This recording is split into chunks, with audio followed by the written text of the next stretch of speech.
Moi, je sors du débat avec lui. Là, on était enfermés pendant 1 heure et demie. On a eu un temps apaisé. On parle même plus de politique agricole. On parle de politique alimentaire. Parce qu'en fait, on nous dit qu'on va réconcilier les citoyens avec les agriculteurs. Et les citoyens par les agriculteurs, c'est pas l'agriculture, c'est l'alimentation. Et l'alimentation qui découle de quoi? D'une agriculture. Son discours combatif pour l'Europe, nous, on y adhère. Mais il rappelle une Europe protégée. Lui, il veut faire une priorité de l'agriculture, c'est-à-dire que nous, on en parle avec la coordination depuis longtemps, de l'exception agricole, qu'on appelait agriculturelle. C'est-à-dire que dans l'OMC, on ne traite de l'alimentation que face à de l'alimentation et que l'on mette les mêmes normes sociétales, environnementales aux frontières. Avec ça, il aura demain une agriculture.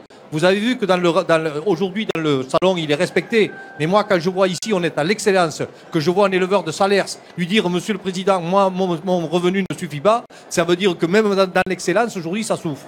Et je veux revenir sur les EGA, parce qu'on en a reparlé en huis clos. Les EGA, le problème, c'est que... Les États généraux d'alimentation. Oui, les États généraux de l'alimentation. La théorie du ruissellement qu'on a attribuée à Emmanuel Macron, moi, il m'a dit que c'était pas de lui, mais de toute façon, le fait de prendre avec de la grande distribution sur du Nutella pour envoyer aux agriculteurs, ça marche pas. Par contre, le fait aujourd'hui de contraindre les distributeurs via les MDT, comment dire, qui veulent reprendre de la marge là-dessus pour justement faire baisser les marques, le président de la République s'est engagé à avoir un combat mais vraiment frontal avec les grandes distributions. Parce que la grande distribution, c'est pas des perdreaux hollandais, comme on dit chez nous. Derrière, ils veulent encore continuer leur vieille pratique. Moi, je rappelle qu'avec les autres syndicats, on a fait Front Uni, quand il nous dit qu'il faut faire PAC, pour signer aux EGA la charte de bonne conduite, mais qui n'était pas une charte contraignante. Derrière cette charte, on a vu qu'aujourd'hui, vous savez, dans les négociations, les distributeurs se sont comportés comme ils font depuis 20 ans. Vous savez, dans les abattoirs, on parle de mettre des caméras dans les abattoirs pour voir les pratiques. Et bien, nous, on dit qu'on devrait mettre des